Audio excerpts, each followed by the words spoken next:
Hello everyone, good morning. कैसा रहा आप लोगों का वीकेंड और कैसा रहा आप लोगों का टेस्ट? जितना मेरे नॉलेज में आया है, आप लोगों का वीकेंड और टेस्ट दोनों एंजॉयबल और हैपनिंग रहे हैं, जितना मुझे पता चला है आप लोगों के रिस्पॉन्सेज से।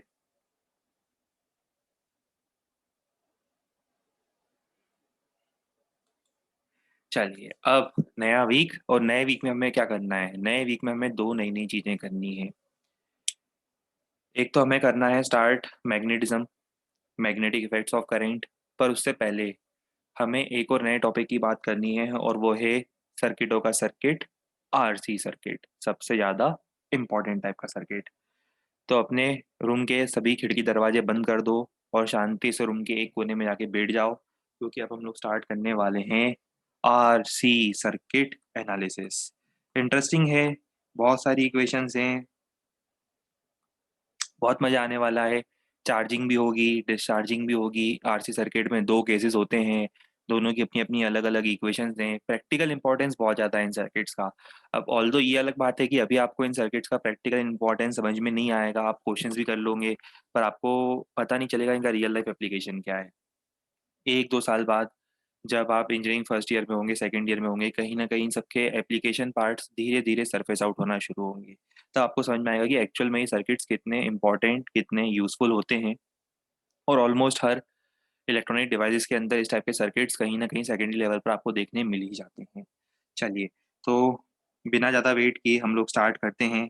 आज का जो हमारा मेन फोकस है, जो हमारा मेन टॉपिक है, फोकस है, टॉपिक है R C circuit.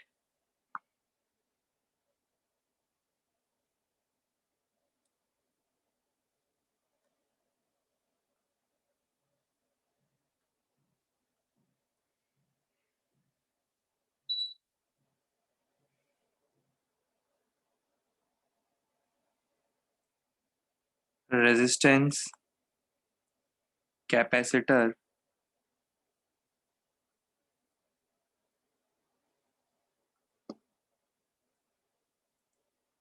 Circuit analysis. अच्छा, इससे पहले कि हम आरसी सर्किट स्टार्ट करें, क्योंकि यहाँ पर हमें डिफरेंशियल इक्वेशंस जनरेट करनी है और फिर उन्हें सॉल्व भी करना है। हम डिफरेंशियल इक्वेशंस जनरेट करेंगे, उन्हें सॉल्व भी करेंगे, तो इससे पहले कि हम डिफरेंशियल इक्वेशंस जनरेट करें, एक सिंपल सी चीज मैं लिखना चाहता हूँ। बस बहुत सिंपल सा टर्म है जो मैं लिखना चाहता हूँ। सपोज हमारे पास एक कैपेसिटर है। आप खुद ही बताना मुझे आंसर। हमारे पास एक कैपेसिटर है और सपोज यहाँ पर लेफ्ट प्लेट पर है charge plus Q. Left plate positively charge है, ये प्लस क्यू है और ये माइनस क्यू है। और जिस प्लेट पर पॉजिटिव चार्ज है उस प्लेट पर फर्दर करंट एंटर कर रहा है, और करंट एंटर कर रहा है। मतलब ये चार्ज हो रहा है, डिस्चार्ज हो रहा है, अभी और चार्ज हो रहा है। पहले से ही पहले से ही लेफ्ट प्लेट पर पॉजिटिव चार्ज है, उसमें और करंट एंटर कर रहा है, मतलब वो और पॉजिटिवली चार्ज होगा। तो इस केस में अगर मुझे लिखना हो करंट, तो करंट को क्या लिखूंगा? करंट को मैं लिखूंगा plus D Q by D t. Sign convention के साथ देखोगे तो d Q by D t increase हो रहा है, तो करंट है plus D Q by D t. ठीक है। इसी का दूसरा केस हो सकता है जो हम डिस्चार्जिंग में देखेंगे।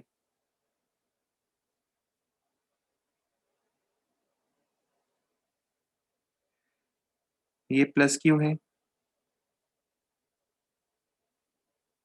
ये माइनस क्यू है। पर मान लो कि करंट यहाँ से एग्जिट कर रहा है, पॉजिटिवली चार्ज प्लेट से करंट बाहर निकल रहा है, मतलब ये केस हुआ case of discharging. Capacitor basically discharge हो रहा है। तो यहाँ पर हम क्या लिखेंगे? यहाँ पर हमें लिखना चाहिए I equal to minus D Q by D T.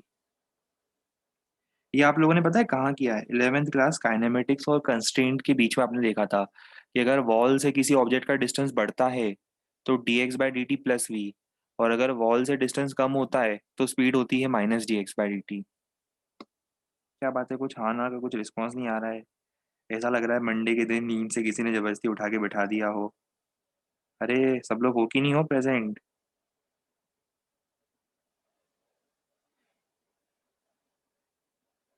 फिर इतना इंटरेस्टिंग सर्किट बता रहे हैं और एक्साइटमेंट लेवल ही नहीं है। वैसे भी देखो, उसमें आपकी कोई गलती नहीं है, होता है। मंडे के दिन एक्साइटमेंट लेवल जो होता है वो बिल्कुल जीरो होता है, राइट? वो ग्राफ होता है ना एनर्जी और एक्साइटमेंट का, मंडे से लेकर सैटरडे तक, मंडे से लेकर वीकेंड तक एक्साइटमेंट लेवल का ग्राफ ऐसा बढ़ता जाता है, और ये फ्राइडे आता है, सैटरडे इवनिंग तक आते आते तो संडे मॉर्निंग तक आते आते पीक आके संडे नाइट तक आते आते फिर वो डाउन हो जाता है ग्राफ। ये मोस्ट प्रोबेबल, ये मोस्ट प्रोबेबल, वैसे एनर्जी भी मोस्ट प्रोबेबल सबसे ज्यादा एनर्जी कब होती है, सैटरडे नाइट और संडे मॉर्निंग के बीच में, एक अलग लेवल का एक्साइटमेंट होता है।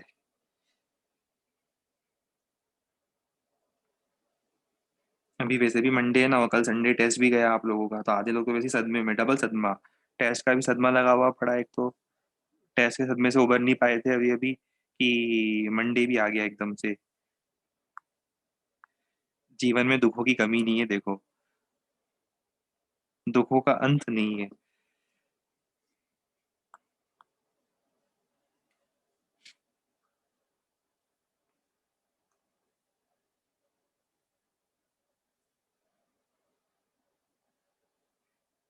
चलो बढ़िया, है एनर्जी है सब लोगों के पास, गुड।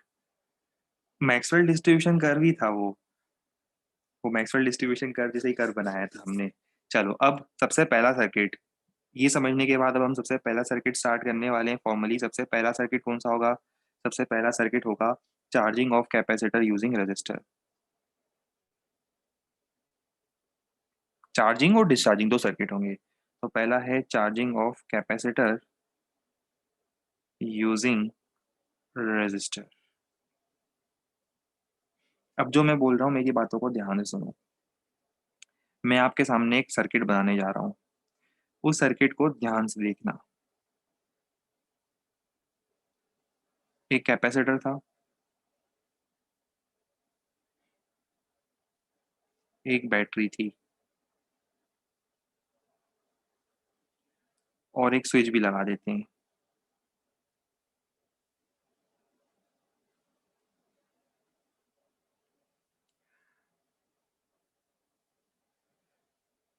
बैटरी का ईएमएफ ई, कैपेसिटर की वैल्यू सी।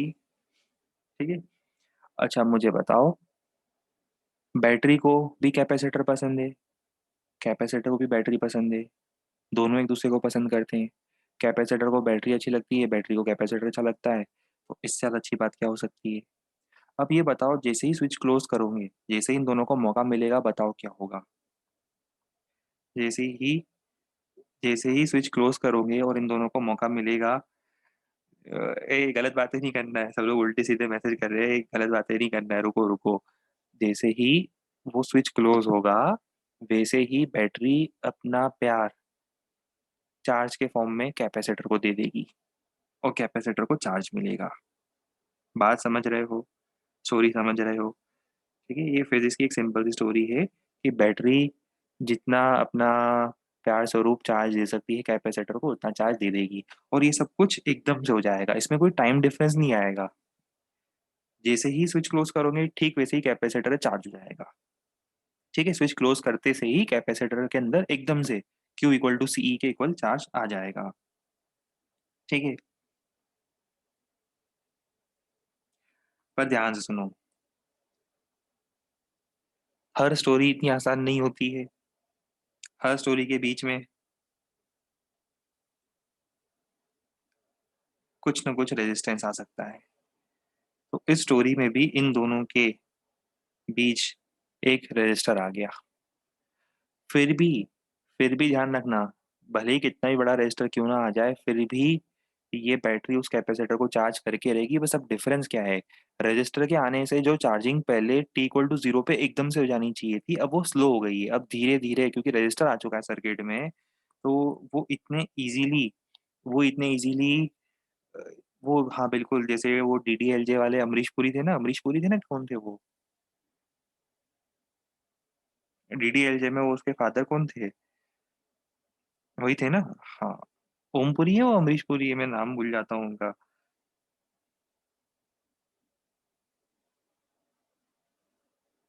हाँ, बढ़िया, गुड। चलो आप लोगों का जनरल नॉलेज कमाल का है, बढ़िया, thank you so much.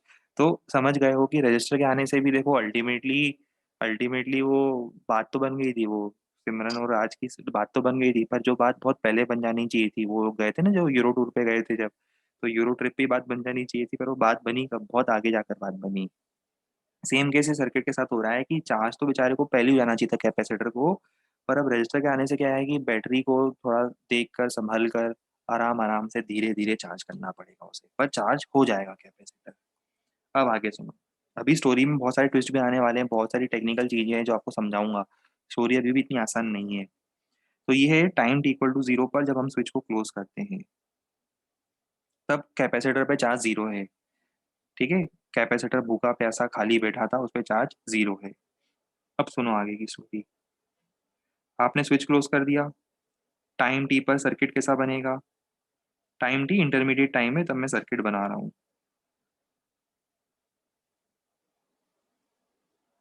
Story की सीरियसनेस को समझो, भावनाओं को समझो, पूरी बात समझ में आएगी कि सर्किट में चल क्या रहा है।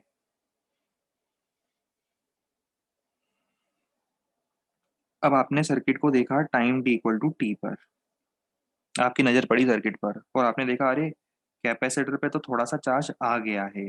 धीरे धीरे बैटरी ने धीरे धीरे स्लोली स्लोली थोड़ा थोड़ा चार्ज देना तो शुरू कर दिया, फिर भी कैपेसिटर पे चार्ज आ चुका है और सर्किट में थोड़ा सा करंट भी है। सर्किट में क्या है, थोड़ा सा करंट है जो बैटरी दे रही है। ठीक है। अब सुनो। जैसे ही स्विच को क्लोज करा उसके बाद मुझे at time T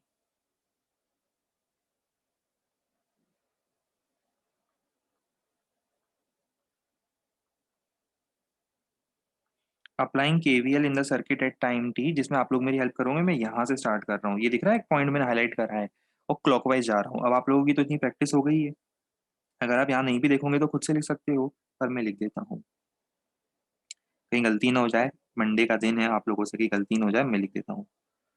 E minus I R minus Q by C equal to zero. तसल्ली कर लो।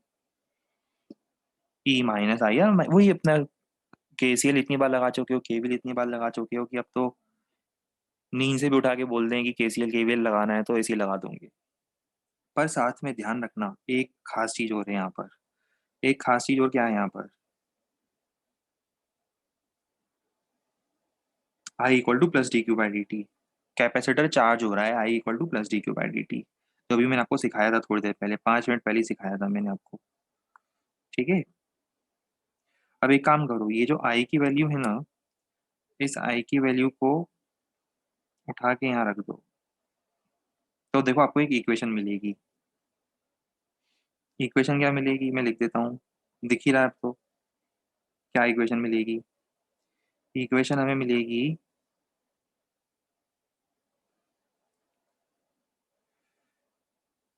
Are into C. एलसीएम भी ले लेता हूँ एक बार में, चलेगा? एलसीएम एलसीएम सब ले लूँ, चलेगा ना? कोई दिक्कत तो नहीं है, दिख ही रहा है वो एलसीएम एलसीएम लेकर। D Q by D T, और देख लेना अगर कुछ गलत लिख दूँ तो बता देना। सी ई माइनस क्यू।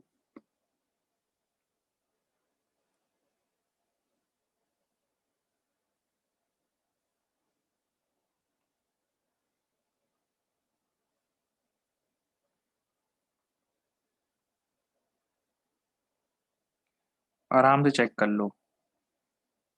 वैसे पता है इस टाइप की जो इक्वेशंस होती है ना, इनको आप लोग अभी 12th क्लास में आप मैथ्स में टॉपिक पढ़ोगे, डिफरेंशियल इक्वेशंस। आपके शायद मैथ्स की बुक में देखोगे तो आपको एक टॉपिक मिलेगा डिफरेंशियल इक्वेशन, है ना।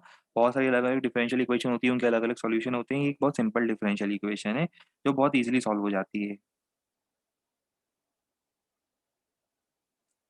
बाकी तो बहुत अलग अलग अच्छी अच्छी हैवी हैवी डिफरेंशियल इक्वेशन होती है, ये तो कुछ भी नहीं है। अभी सुनो, इसके बाद क्या करोगे? इसके बाद लोहा गर्म है, हथौड़ी मार दो।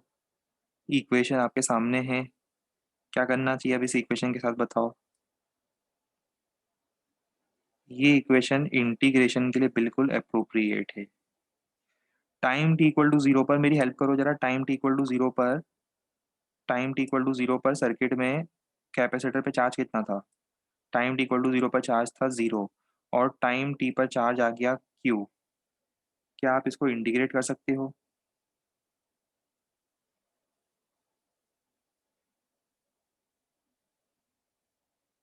कर लोगे इंटीग्रेट? छोड़ दूं आप लोगों के ऊपर? पता है ना इसका D Q by Q minus E का integration L N Q. log q dx by x का मैं लिख देता हूँ, किसी को इंटीग्रेशन किया, अभी इंटीग्रेशन हो गया क्या आप लोगों का? इंटीग्रेशन हो गया है क्या मैथ्स में? चल रहा है? ये वाला कर लिया क्या आप लोगों ने? Integration of D x upon a x plus b, ये बताऊँ मैं? नहीं करा? लाओ हम सिखाएंगे, हमें भी बड़ा मजा आता है। होता है ना कि फिजिक्स वाले टीचर को केमिस्ट्री पढ़ाने में, केमिस्ट्री वाले टीचर को मैथ्स पढ़ाने में, मैथ्स वाले टीचर को बायो पढ़ाने में, वो सर्कल होता है एक, कि दूसरा सब्जेक्ट पढ़ाने में थोड़ा मजा आता है ज्यादा। ठीक है, जैसे अगर हमें कोई बोले हैबर्स प्रोसेस पढ़ा दो तो हमें ज्यादा मजा आएगा, हालांकि आता कुछ भी नहीं है, पर मजा ज्यादा आता है। ठीक है, तो देखो, हम सिखाएंगे integration of D x upon X is equal to L N X plus C. और एक आइडेंटिटी भी बता देता हूँ, if integration of F of X D of X is equal to G of X plus C, then integration of F of A x plus B D X is equal to one by A G of A x plus B plus C. ये होता है, अभी ऐसा मान के चलो। ठीक है, अब इसका भी डेरिवेशन वगैरह होता है, पर वो सब अभी नहीं बताते, वो सब मैथ्स में पढ़ते ही हो। अब इन दोनों के हेल्प से अब आप ट्राई करना integration of D x upon, sorry, integration of d q upon C minus q कर लेना यार। अब मैं मेहनत नहीं कर रहा हूँ सुबह सुबह, है ना? सुबह से मंडे के दिन ज़्यादा मेहनत मत करवाओ, कर लेना अब इंटीग्रेशन। वो मैं तो डायरेक्ट इक्वेशन लिख देता हूँ बल्कि अब, मुझे तो इक्वेशन ही पता है डायरेक्टली आंसर क्या आने वाला है, रिजल्ट क्या आने वाला है, तो मैं रिजल्ट ही लिख देता हूँ डायरेक्ट अब। रिजल्ट आने वाला है Q equal to C E one minus E की power minus T upon R C. अभी तो शुरुआत हुई है स्टोरी की, अभी तो मजा आने वाला है बहुत ज्यादा। अभी तो सिर्फ एक इक्वेशन मिली है आपको, ये वाली।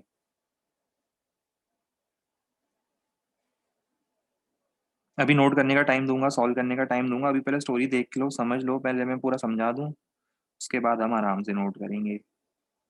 ठीक है, इक्वेशन याद कर लेना, बड़ी ही काम की इक्वेशन है, इसके बिना आपका ये टॉपिक हो ही नहीं सकता।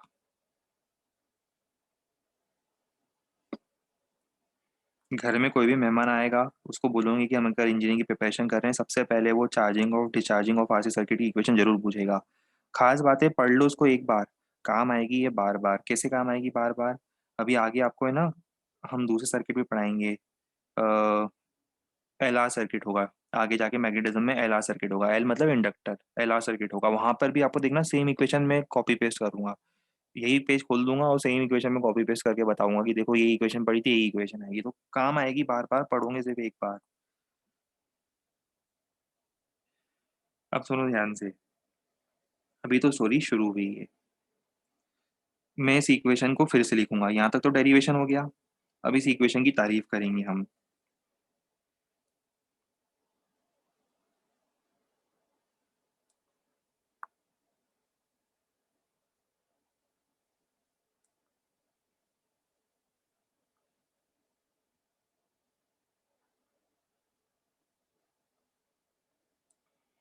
ये एक मिनट यहाँ लिख देते हैं, Q equal to C E one minus E की power minus T by R C. अब जो मैं बोलते जा रहा हूँ सुनते जाना।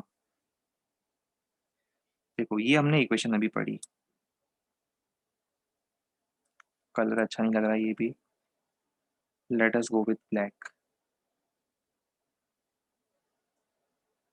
अब सुनो, इस इक्वेशन में at time T equal to zero देखो क्या होता है। रखो at time T equal to zero, रखो टाइम को टी इक्वल टू जीरो रख के देखो, आप खुद ही रखो और बताओ क्या होता है। At time T equal to zero, t को रखो zero,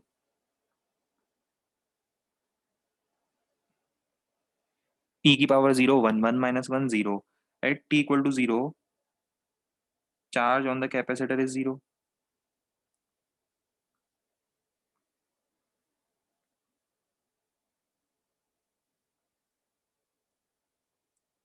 at T equal to zero, charge on the capacitor is zero.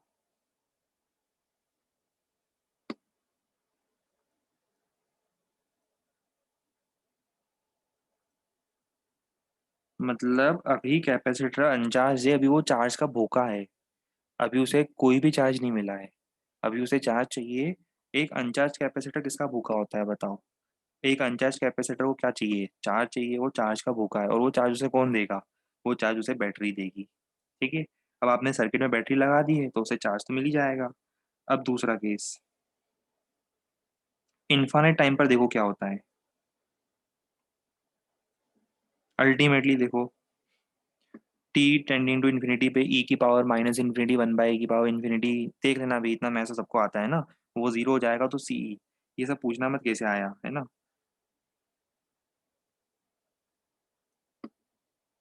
Q equal to C ई, और इसी को हम पता है क्या बोलते हैं? इसको हम बोलते हैं क्यू नॉट। क्यू नॉट मतलब मैक्सिमम पॉसिबल चार्ज। अच्छा, वैसे भी आपको पता है ना, इनफाइनाइट टाइम तक आते आते तो वो बैटरी अपना पूरा चार्ज जो दे सकती है उस कैपेसिटर को देकर रहेगी। कैपेसिटर भी पूरा चार्ज लेकर रहेगा, रास्ते में चाहे कितनी ही बाधाएं क्यों ना आए, स्टोरी डिले हो सकती है पर वो स्टोरी सक्सेसफुल होकर रहेगी। क्यों? चार्ज कितना आना चाहिए? अगर सी कैपेसिटर है, ई वोल्ट की बैटरी है, तो कैपेसिटर पर अल्टीमेटली कितना चार्ज आना चाहिए था? सी इंटू ई, वो उस कैपेसिटर का हक था, और वो हक उसे मिलकर रहेगा। बैटरी उसे उतना चार्ज देकर रहेगी, सी इंटू ई। बस ये हुआ कि अब ये आने में थियोरेटिकली इन्फाइनाइट टाइम लगा, क्योंकि बीच में रजिस्टर आया था।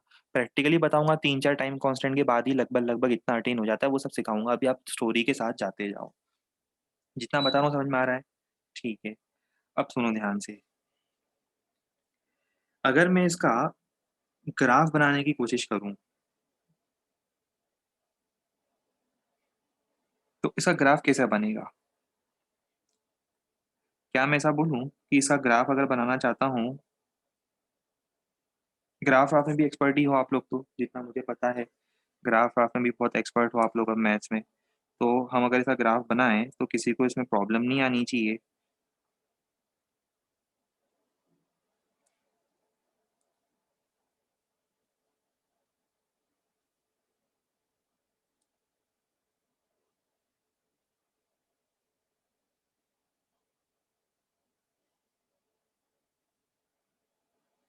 Charge as a function of time, graph बनेगा कैसा? ग्राफ बनेगा ऐसा, ब्लैक कलर में बनाते हैं। अब ये सीधे हो रहा है ना, नीचे मत लाना इसको, ऑलमोस्ट कांस्टेंट होता जा रहा है। अभी देखो क्या हुआ, time T equal to zero पे चार्ज नहीं था, और अल्टीमेटली ऑलमोस्ट इन्फाइनाइट टाइम तक आते आते, ऑलमोस्ट इन्फाइनाइट टाइम तक आते आते देखो क्या हो रहा है, ये लाइन दोनों आपस में मिल रही है। और ये लाइन कौन सी लाइन है, जरा जल्दी बताओ, सब लोग बताओ जल्दी से। ये है क्यू मैक्स। क्यू मैक्स लिख दो, कुछ लोग क्यू नॉट लिखते हैं, अपन इसको अभी क्यू नॉट लिख रहे हैं शॉर्ट में। तो ये क्यू नॉट है। क्यू नॉट सबको पता है कितना है? सी इंटू ई। अलग अलग बुक में आपको अलग अलग कन्वेंशन मिलेगा, बस अपने को कंसेप्ट क्लियर होना चाहिए। मन में अगर कंसेप्ट क्लियर है तो बाकी कोई दिक्कत नहीं है। ठीक है। अच्छा, अब यहाँ तक तो थोड़ी समझ में आ गई। अब आगे बढ़ते हैं, थोड़ा और सुनो। टी इक्वल टू जीरो पर potential difference across capacitor zero है। मैं समझाऊंगा कैसे।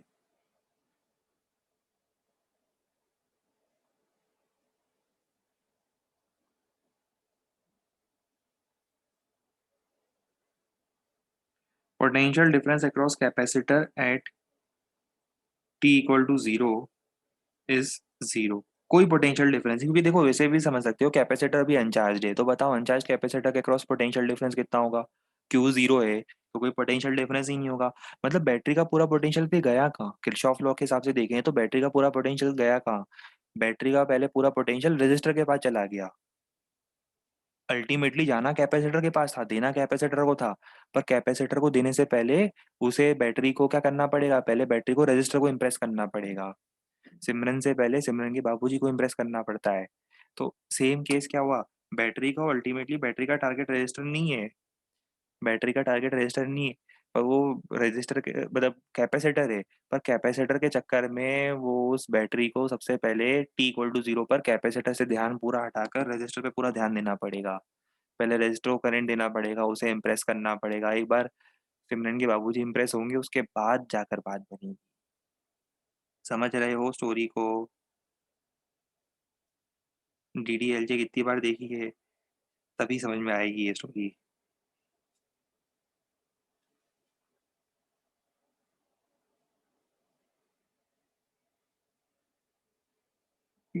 और ये होमवर्क में डाउट कौन है भाई, ये कौन है ये जो होमवर्क में डाउट पूछा है? अभी स्टोरी समझो ना, इतनी इंपॉर्टेंट स्टोरी समझा रहा हूँ, है ना। अब सुनो, potential difference across the capacitor zero है, और ध्यान रखना capacitor behaves like a conductor at T equal to zero, and capacitor behave like a conductor, मैं समझाऊंगा फिर से क्यों। At T equal to zero, पता है टी इक्वल टू जीरो पर आपको क्या करना है? टी इक्वल टू जीरो पर जब भी आपका सर्किट मिले, तो कैपेसिटर इनिशियली अनचार्ज है, बिल्कुल भूखा है बिल्कुल, तो वो भूखा कैपेसिटर क्या करेगा? आपको लगेगा ही नहीं वहाँ कैपेसिटर लगा है, आपको लगेगा कि वहाँ पर एक वायर है, एक वायर की तरह है जो चाहता है कि सर्किट से मैक्सिमम पॉसिबल करंट फ्लो हो। और टी इक्वल टू जीरो पर आपको डायग्राम कुछ ऐसा बनाना है। इफेक्टिवली देखो, कैपेसिटर की जगह आपको एक वायर दिख रहा है, और टी इक्वल टू जीरो पर, at T equal to zero आपको डायग्राम ऐसा बनाना है। इफेक्टिवली मैंने कैपेसिटर को किससे रिप्लेस कर दिया? इफेक्टिवली मैंने कैपेसिटर को एक वायर से रिप्लेस कर दिया है। और अगर आपसे कोई सर्किट में करंट पूछता है, टी इक्वल टू जीरो पर आपसे सर्किट में कोई करंट पूछता है, तो आप डायरेक्टली बोलोगे टी इक्वल टू जीरो पर सर्किट से करंट है कितना? सर्किट से करंट है I naught, that is E by R. मैं अभी इसका जस्टिफिकेशन दूंगा कि I naught equal to E naught by R, दूसरे तरीके से भी बताऊंगा, करंट चार्ज को डिफरेंशिएट करके, वो भी मैं बताऊंगा। पर अभी पहले मुझे पूरी चार्ज की बात कर लेने दो, फिर ये वापस इस पॉइंट पर आएंगे हम कि टी इक्वल टू जीरो पर ये ऐसा कैसे आता है। समझाऊंगा समझाऊंगा, चिंता नहीं करो, अभी उछल कूद नहीं करो, एक जगह कोने में बैठ जाओ शांति से। अभी ध्यान से सुनो दूसरी स्टोरी। पोटेंशियल डिफरेंस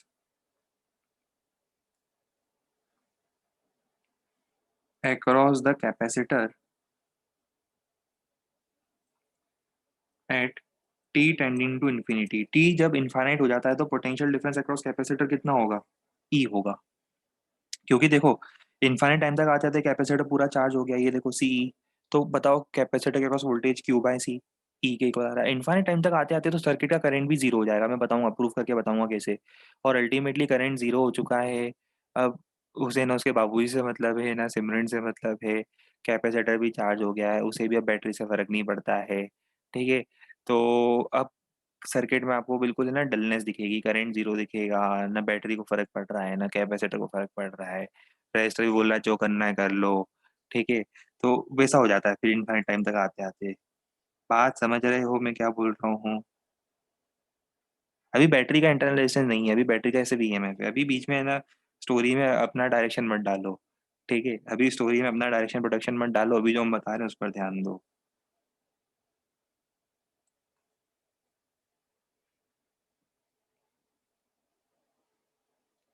अब ध्यान से सुनो, इससे हम एक कंक्लूजन ड्रॉ कर सकते हैं कि जब टाइम इनफाइनाइट होता है, when t tends to infinity, capacitor is fully charged।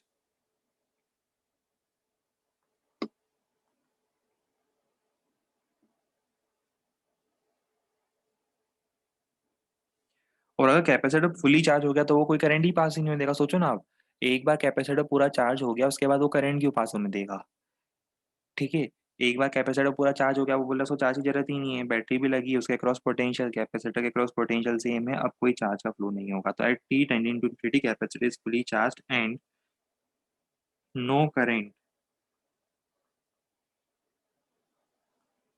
passes through the branch having capacitor। This state is called steady state, इस स्टेट को हम बोलते हैं स्टेडी स्टेट।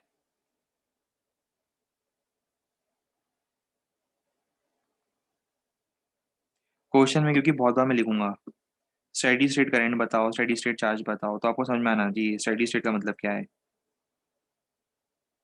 स्टेडी स्टेट क्यों बोले, समझ में आ रहा है? अब सर्किट जो है वो बिल्कुल स्टेडी हो गया है, चार्ज हो चुका है कैपेसिटर, सर्किट में सब कोई करंट फ्लो नहीं कर रहा है, जिसको जैसा दिखना था, जिसको जैसा होना था वो वैसा हो चुका है सर्किट अब, तो उसको हम बोलते हैं स्टेडी स्टेट। अब एक इम्पॉर्टेंट बात और सुनो। ये ऊपर आपने देखा आरसी लिखा था हम लोगों ने, ऊपर आरसी वाला टर्म आ रहा था, टी बाय आरसी, ये देखो, ये दिख रहा है ऊपर टी बाय आरसी, ई की पावर टी बाय आरसी। जरा मुझे एक चीज बताओ, पहले तो मैं बता दूं ये टी बाय आरसी को बोलते क्या है, ये बताओ कि ये जो इसे टी बाय आरसी लिखा है, ई की पावर टी बाय आरसी लिखा है, तो ई की पावर डायमेंशनलेस होती है, सबको पता है पावर डायमेंशनलेस होती है। तो डायमेंशनलेस होने का मतलब क्या है, आरसी का डायमेंशनल फॉर्मूला किससे मैच करेगा, टाइम के डायमेंशनल फॉर्मूला से मैच करना चाहिए। वैसे भी आप प्रूव कर सकते हो, अगर रेजिस्टेंस का डायमेंशनल फॉर्मूला निकालोगे, कैपेसिटेंस का निकालोगे, मैच करोगे तो आपको दिख जाएगा आरसी का डायमेंशनल फॉर्मूला टाइम से मैच होगा। रेजिस्टेंस का निकाल सकते हो, मैं हेल्प कर दूं, कर लूंगा, मैं करूँ अभी help. V equal to I R से, लाओ मैं कर देता हूँ यार, आप मैं ना, आप लोग रिस्पॉन्स देते हो नहीं, मैं ही कर देता हूँ, देखो। अरे भाई, आर सी का डायमेंशनल फॉर्मूला में आर क्या होता है, वी बाय आई। छोटी छोटी चीजों में परेशान करते हो। C equal to Q by V, अरे Q equal to C V, C equal to Q by V, V equal to I R, पगलू, क्यू बाय आई, और Q equal to I T, Q equal to I T, ये देखो time से match कर रहा है। तो उसको क्या लिखूंगा मैं, M zero L zero T one. बस अब और परेशान मत करो। और पता है इसीलिए इसको हम क्या बोलते हैं, इसको हम बोलते हैं टाइम कांस्टेंट, इसको क्या बोलते हैं, इसका नाम है, इसको कहा जाता है time constant of RC circuit. इसको लिखते हैं टाओ, क्या लिखते हैं, टाओ। क्या बोलते हैं इसको, टाओ मतलब समझते हो ना। नहीं नहीं, ताऊ नहीं, टाओ। अरे रे, क्या होगा बताओ, ये जो है, इसको हिंदी में ताऊ ताऊ नहीं करना है, ये हिंदी में नहीं बोलना है इसको, इसको थोड़ा सा चाइनीज टच दो।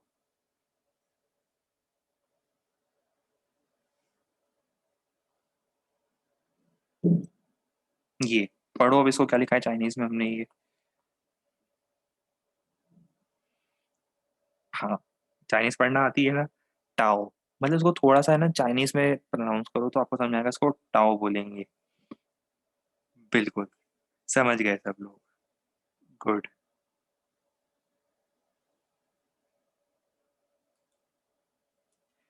अब इसको कहा जाता है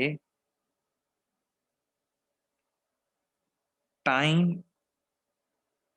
कांस्टेंट ऑफ आरसी सर्किट। क्या बोलते हैं इसको, टाइम कांस्टेंट, बहुत जरूरी होता है इसको निकालना।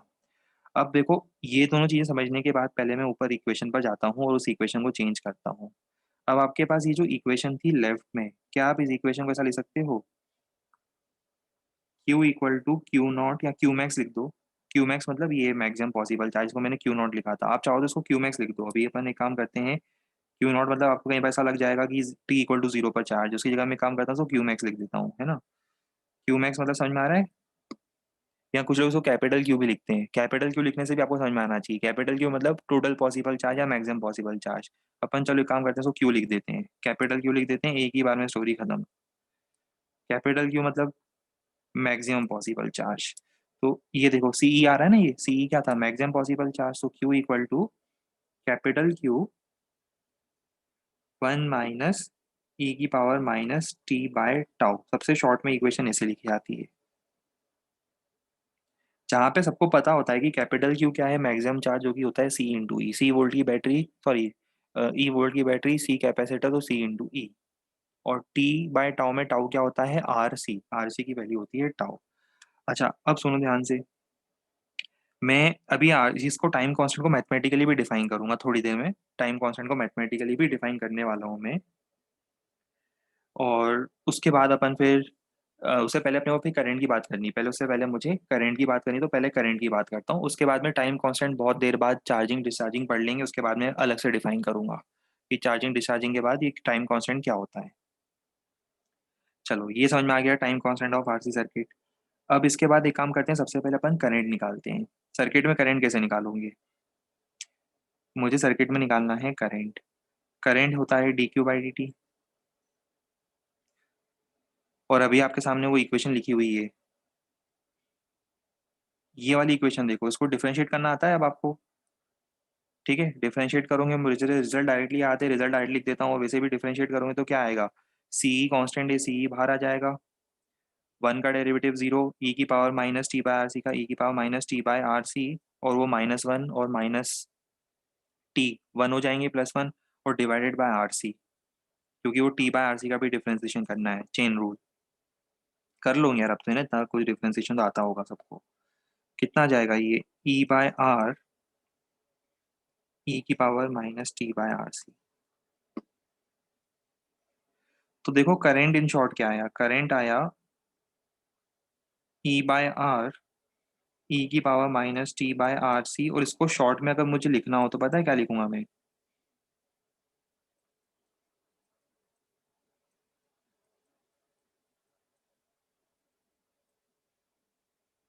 हाँ सॉरी, टी बाय टाउ लिख देते हैं इसको। बिल्कुल शॉर्ट में अगर इस इक्वेशन को लिखा जाना तो ऐसा लिखेंगे। अब इसमें सुनो, at T equal to zero जरा करंट बताओ कितना आएगा। At T equal to zero, what is the value of current? इसमें टाइम को रखो जीरो, ई की पावर जीरो वन, देखो I equal to E by R. वही मैं आपको स्टार्टिंग में बता रहा था, देखो स्टार्टिंग में मैंने आपको बताया था time T equal to zero पे करंट आएगा ई बाय आर। अब ये ई बाय आर तो तब आता है ना जब वायर होता है ऊपर, इसीलिए मैं बोला था कि time T equal to zero पर capacitor behaves as a conducting wire. आपको इफेक्टिवली सर्किट की एनालिसिस में time T equal to zero पर कैपेसिटर की जगह वायर मानना है, क्योंकि हमने जब डिराइव करा तो करंट आ रहा है ई बाय आर।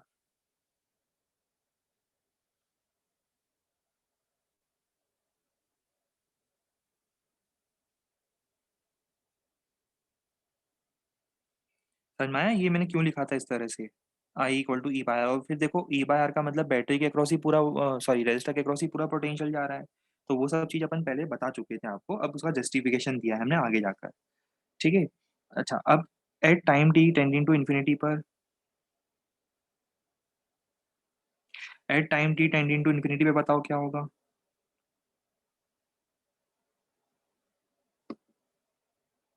देखो रखो infinite, current zero, current tending to zero. अब अगर आपसे कोई बोलता है कि करंट का ग्राफ बनाओ, current as a function of time का ग्राफ बनाओ, तो ये ग्राफ कैसा बनेगा? फील तो आई गया होगा आपको कि current as a function of time का ग्राफ कैसा बनाना है आपको।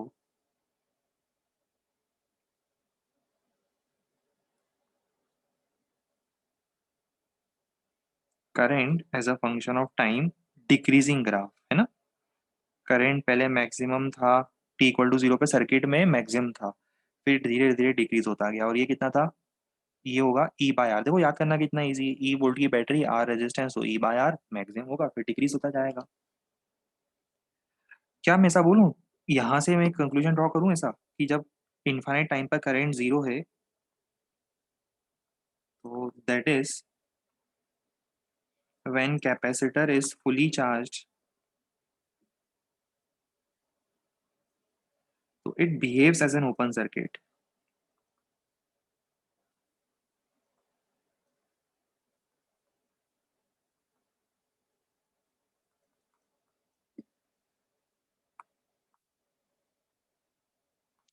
भी पूरा चार्ज हो गया है, अब उसके बाद तो बैटरी लगा भी रखी है तो कोई फर्क नहीं पड़ना है सर्किट को, अब करंट फ्लो ही क्यों करेगा जब कैपेसिटर पूरा चार्ज हो गया है।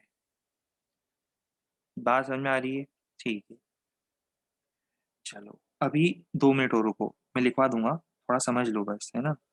अब आप मुझे बता सकते हो पोटेंशियल डिफरेंस अक्रॉस कैपेसिटर और रेजिस्टर कितना होगा? मैंने सारे पॉइंट्स बता दिए, क्वेश्चन के फॉर्म में जितने पॉइंट्स आते थे ना वो सारे पॉइंट कवर कर रहा हूँ, इसलिए सारे पॉइंट्स आपको इसके अंदर मिल जाएंगे, मतलब क्वेश्चन ही होते हैं इसमें बहुत सारे जिसको मैं थ्योरी के अंदर ही कवर कर रहा हूँ। तो potential difference across capacitor and resistor, दोनों के अक्रॉस में पोटेंशियल डिफरेंस निकालना चाह रहा हूँ, आप लोग मेरी हेल्प करो।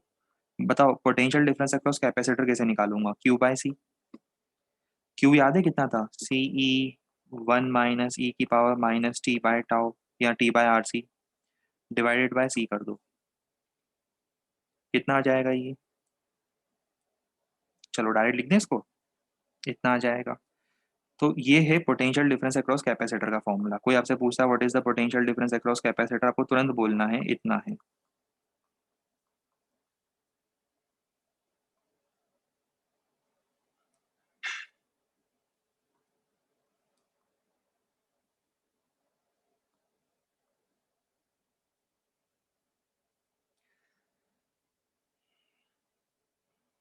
अच्छा, इसमें भी आपको समझ में आता है कि time T equal to zero, infinity, वो सब केस बनते हैं, है ना। टी इक्वल टू जीरो पर कितना होगा, इन्फिनिटी पर कितना होगा, वो तो वैसे भी समझ में आता है मुझे कि चार्ज जितना होगा उसके हिसाब से मैं पोटेंशियल निकाल दूंगा।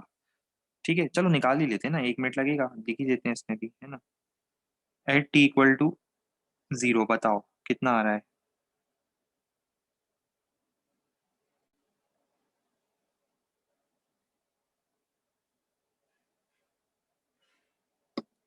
ठीक है। अच्छा, वैसे ही अगर मुझे बताओ कि रजिस्टर के अक्रॉस निकालना होता तो कैसे निकालता मैं। वोल्टेज अक्रॉस रजिस्टर बताओ, हेल्प करो मेरी, वी आर कैसे निकालूंगा मैं।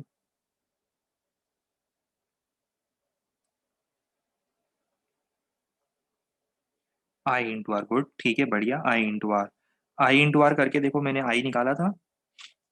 ये देखो, आई इंटू आर निकालो, ई आई इंटू आर करो, कितना आएगा, ई की पावर, ई इंटू ई की पावर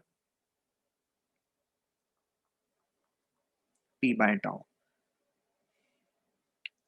इसको फॉर्मूला वाइज अलग से लिख देता हूँ।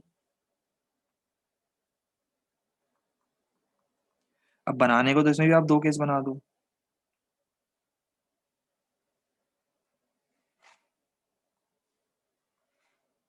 At T equal to zero कितना होगा, मैंने बताया था ना, बैटरी अपना पूरा प्यार पहले रजिस्टर को देगी, और इनफाइनाइट टाइम पर बैटरी को किसी से कोई फर्क नहीं पड़ता है। फिर कितना हो जाएगा, करंट जीरो हो जाएगा सर्किट में। सर्किट में करंट जीरो, तो रजिस्टर के क्रॉस पोटेंशियल डिफरेंस जीरो। ठीक है।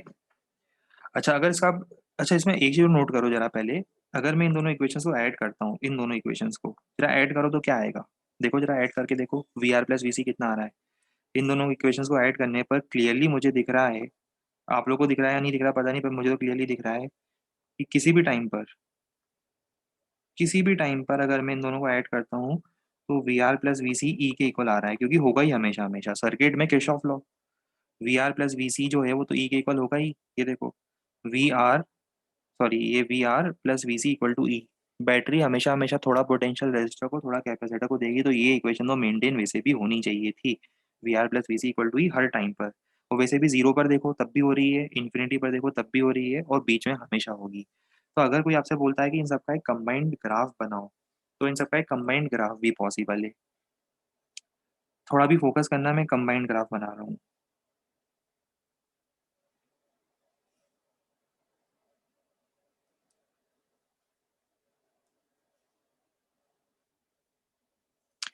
कंबाइंड ग्राफ में मैं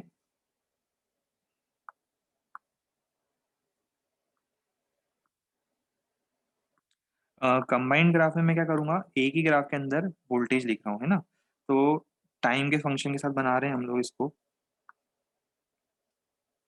तो सबसे पहले मैं बनाता हूँ, चलो, वोल्टेज अक्रॉस कैपेसिटर। तो वोल्टेज अक्रॉस कैपेसिटर कैसा जाएगा, वोल्टेज अक्रॉस कैपेसिटर जा रहा है ऐसा, याद आया, इन्फिनिटी पर, टी इक्वल टू इन्फिनिटी तक बढ़ता रहेगा, बढ़ते बढ़ते ये वोल्टेज अक्रॉस कैपेसिटर होगा इस टाइप से। तो ये लिख देता हूँ मैं, V C, voltage across capacitor. और वो याद है, वो मैक्सिमम वैल्यू कितनी आनी है, मैक्सिमम वैल्यू कितनी आनी है वोल्टेज अक्रॉस कैपेसिटर की, ईएमएफ के इक्वल, बिल्कुल सही, ईएमएफ ऑफ द बैटरी के इक्वल। ठीक है, ये ईएमएफ वाली लाइन है। और वोल्टेज अक्रॉस रजिस्टर के लिए ग्राफ बनाएंगे तो कैसा बनेगा, वोल्टेज अक्रॉस रजिस्टर का ग्राफ,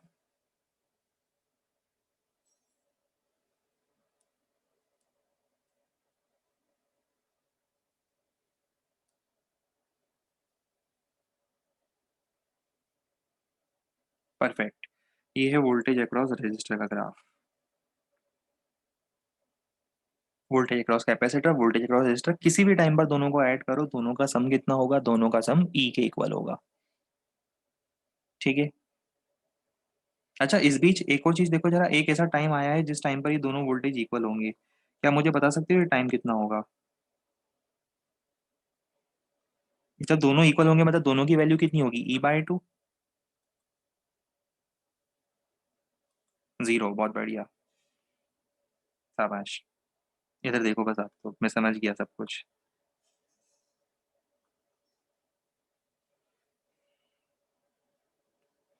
इसको बोल देता हूँ पॉइंट पी।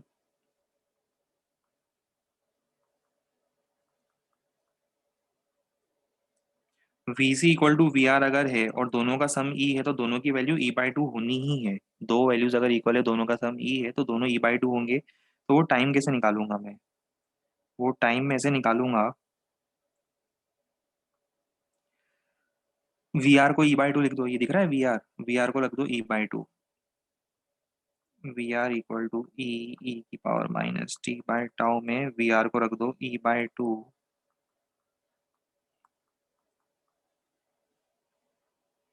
ई से ई कैंसल, ई की power T by tau equal to L N two, sorry E की power T by two equal to two. T equal to कितना आ रहा है, tau L N two. Check कर लेना अपनी तरफ से, कहीं मेरे मैथमेटिकल क्वेश्चन में कहीं कहीं गड़बड़ हो तो बता देना।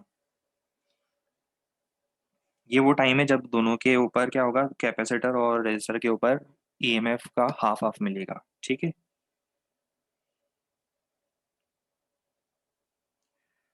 अब एक काम करता हूँ, मैं पहले टाइम कांस्टेंट यहीं पे डिफाइन कर देता हूँ।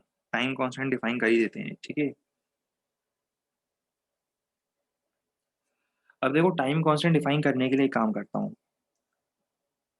अपन ने चार्ज की वैल्यू लिखी थी Q इक्वल टू क्यू, और 1 - e⁻टी बाई टाउ टाउ था ना, देखें। हाँ, 1 - e⁻टी बाई टाउ,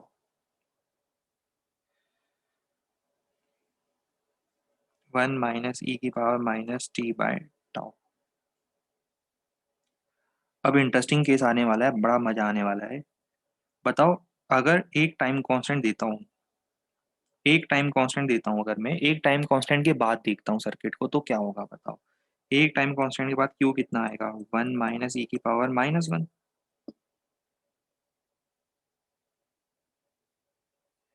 इसको ऐसा लिख दूं, क्यू इक्वल टू क्यू मतलब सी ई 1 - 1 बाई ई। जब आप इसकी वैल्यू रखते हो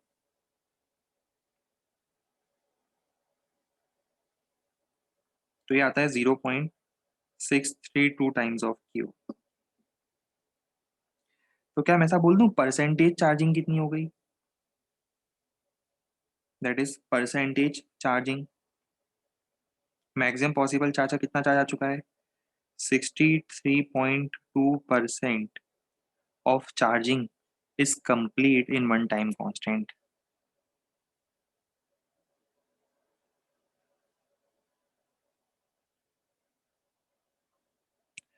अब इस स्टोरी को समझो, बहुत इंटरेस्टिंग है इसको ऐसा समझना कि कैपेसिटर पे 0 से 100 तक अगर मान लो चार्ज आना था, 0 से लेके 100 तक, है ना। तो 0 से लेकर 63.2% तो एक ही टाइम कांस्टेंट में आ जाएगा, एक ही टाइम कांस्टेंट में 63.2% आ जाएगा। और पूरा चार्ज तो आ जाते हैं, इन्फाइनाइट टाइम लगेगा थियोरेटिकली। पर प्रैक्टिकली समझो क्या होता है। थोड़ा अभी 5 मिनट देना समझने के लिए स्टोरी को। देखो क्या हुआ कि जैसे अभी आपने एक टाइम कांस्टेंट पे चार्ज निकाला, वैसे ही कि आप दो टाइम कांस्टेंट में निकाल सकते हो, तीन टाइम कांस्टेंट में निकाल सकते हो। देखो सपोज मैं तीन टाइम कांस्टेंट में निकालता हूँ, suppose at T equal to 3 tau मान लो मैं निकालता हूँ, तो क्या आएगा, समझ रहे हो, e⁻³ हो जाएगा वो। समझ में आ रहा है?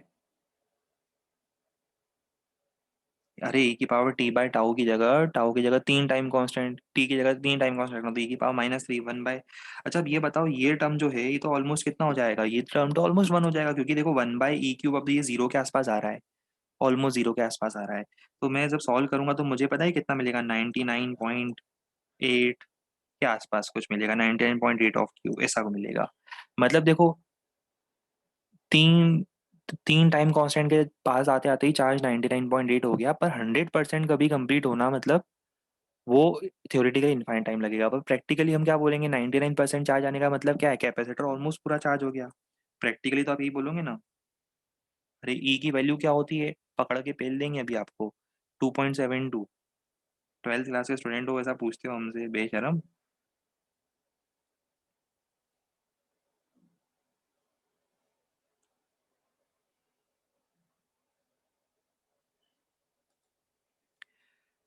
चलो ये पॉइंट समझ में आ रहा है कि प्रैक्टिकल बेसिस पर तो दो तीन टाइम कांस्टेंट के बाद ही, ये देखो, ये ग्राफ बनाया था मैंने चार्ज का, ये प्रैक्टिकली क्या हो रहा है कि तीन टाइम कांस्टेंट के बाद ही, ये देखो ये तीन टाइम कांस्टेंट, इसमें एक टाइम कांस्टेंट बाद क्या होगा, देखो एक ही टाइम कांस्टेंट में हो गया, यहाँ पर आ गया ये ग्राफ में भी दिखा देता हूँ, एक ही टाइम कांस्टेंट में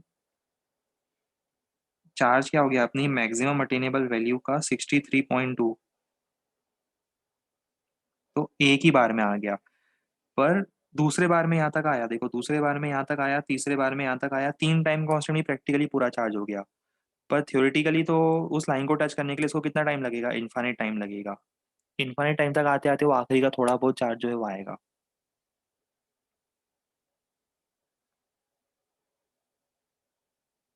ये ठीक उसी तरह से देखो जिस तरह से अगर आपके सामने पूरा पिज़्ज़ा रखा है और आप बिल्कुल भूखे हो, तो सबसे पहले देखना कि शुरू के एक टाइम कांस्टेंट में आपका बहुत सारा पिज़्ज़ा गायब हो जाएगा, अंदर चला जाएगा। पर जैसे जैसे आपका स्टमक फिल होना शुरू होता है, आपके नखरे शुरू हो जाते हैं कि अब मैं नहीं खाऊंगा, मैं ये नहीं करूंगा, वो नहीं करूंगा।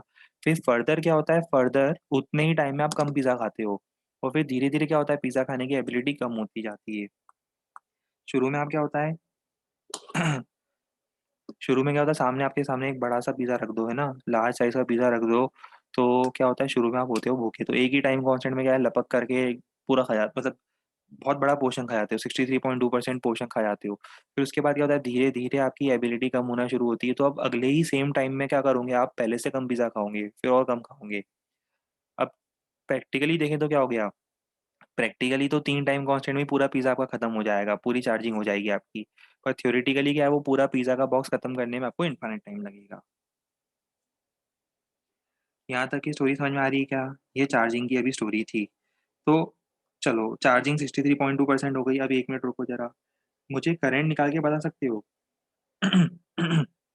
करंट कितना होगा सर्किट में? ये देखो, ये ई बाय आर या आई नॉट, ये वाला फॉर्मूला लगा दो। I equal to I nought E की power minus T by tau.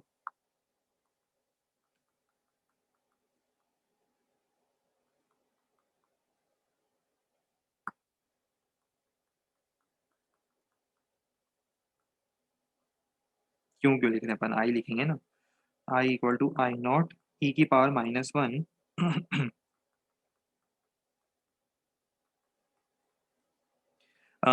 Zero point कितना जाएगा, 1 - 0.632 करो, कितना होता है?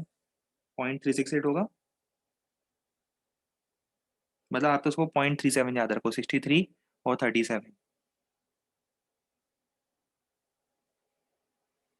मतलब देखो क्या हुआ, ऐसा बोल दूं क्या कि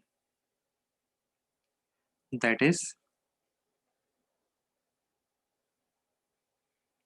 current reduces to 36.8% of initial maximum current.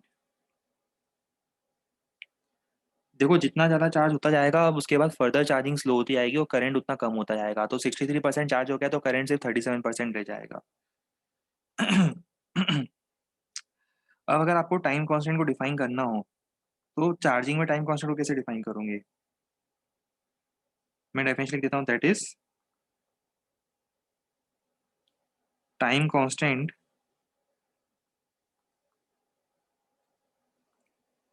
Is the time period. अच्छा, ये डेफिनेशन क्यों लिख रहे हैं, बोर्ड में बहुत पूछते हैं ना, 1-2 मार्क के क्वेश्चन में टाइम कांस्टेंट की डेफिनेशन बताओ, और 5 मार्क के क्वेश्चन में आपको पूरा आरसी सर्किट डिराइव करना है, चार्जिंग की पूरी क्वेश्चन डिराइव करनी है। तो time constant is the time period in which, help करो, ड्यूरिंग चार्जिंग क्या होगा बताओ? During charging capacitor attains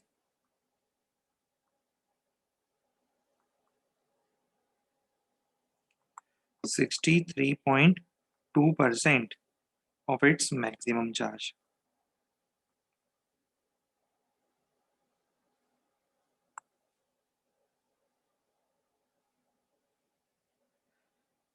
That is 63.2% of charging is complete in one time constant और करंट हो जाएगा, current reduces to 37% of its initial value. अरे भाई हाँ ना कुछ तो बोल दो, इतनी देर से पढ़ा रहे हैं, हाँ ना कुछ बोलते ही नहीं हो, बैठे रहते हो बस स्क्रीन के सामने।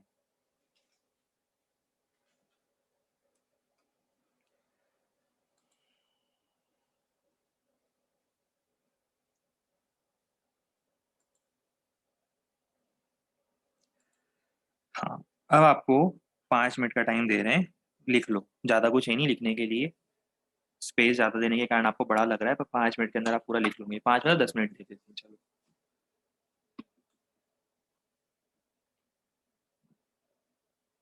हेडिंग डालो, एक एक पॉइंट अच्छे से लिखना है जैसे हमने लिखवाया है। इंपॉर्टेंट सर्किट है ये बोर्ड के लिए, मेंस के लिए, एडवांस के लिए, आगे हम मैग्नेटिज्म में भी पढ़ेंगे तब भी काम आएगा।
ऊपर का नोट नहीं किया था क्या अभी तक?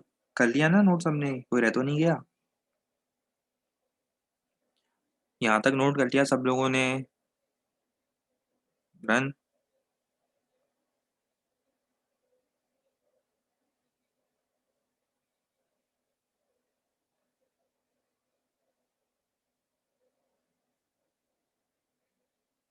ये फॉर्मूले नीचे वाले हम नोट मत करना, वो तो मैथ्स के आपको पता है।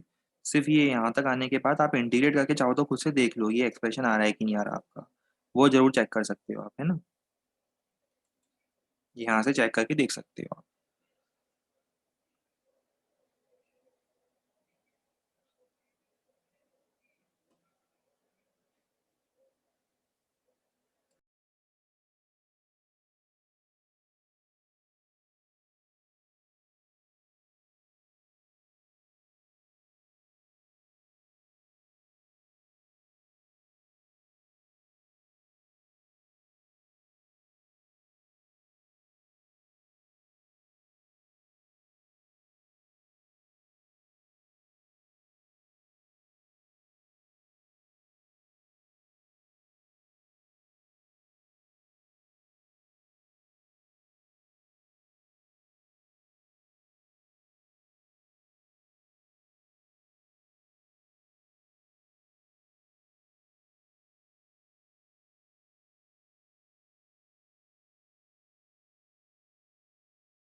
यहाँ तक नोट कर लिया था क्या सब लोगों ने? देख लो पहले, चलो यहाँ तक रुकते हैं। स्टेडी स्टेट तक नोट कर लिया सब लोग? कंपेयर कर लो नोट्स अपने।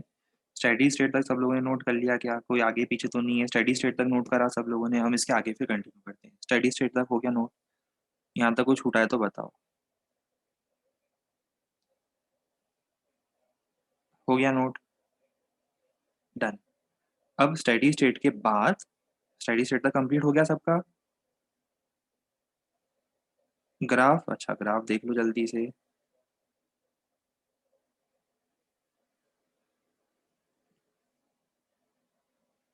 अब ग्राफ और स्टेडी स्टेट के बाद, स्टेडी स्टेट के बाद अब यहाँ से हम आगे कंटिन्यू कर रहे हैं। अब ये आरसी के डायमेंशन से लिखो।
सब कुछ पॉइंट्स के फॉर्म में लिखना है।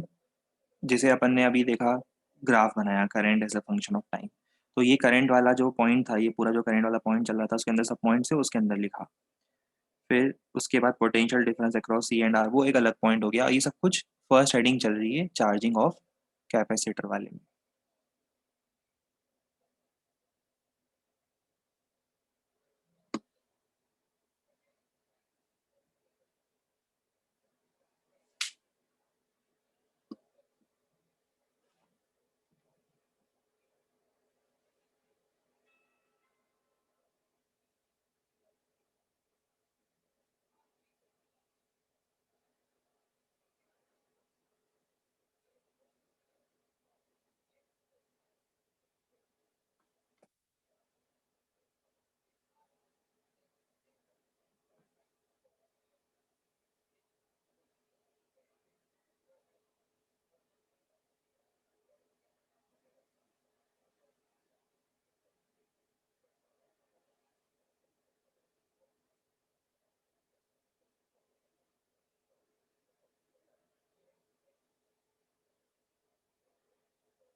ये यहाँ तक लिखा V C plus V R equal to E. अब इसके बाद इसका ग्राफ।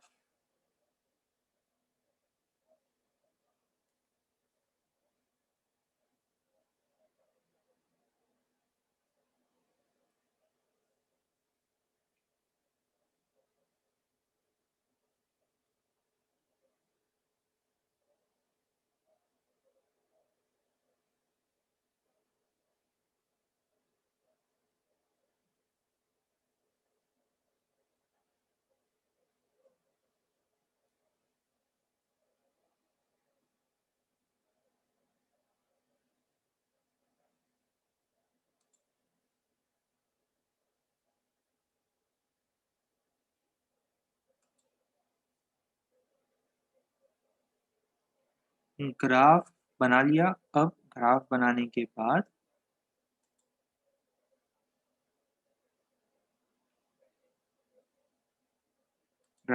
के बाद उस पॉइंट के बारे में, पॉइंट पी कहाँ मिलेगा मुझे।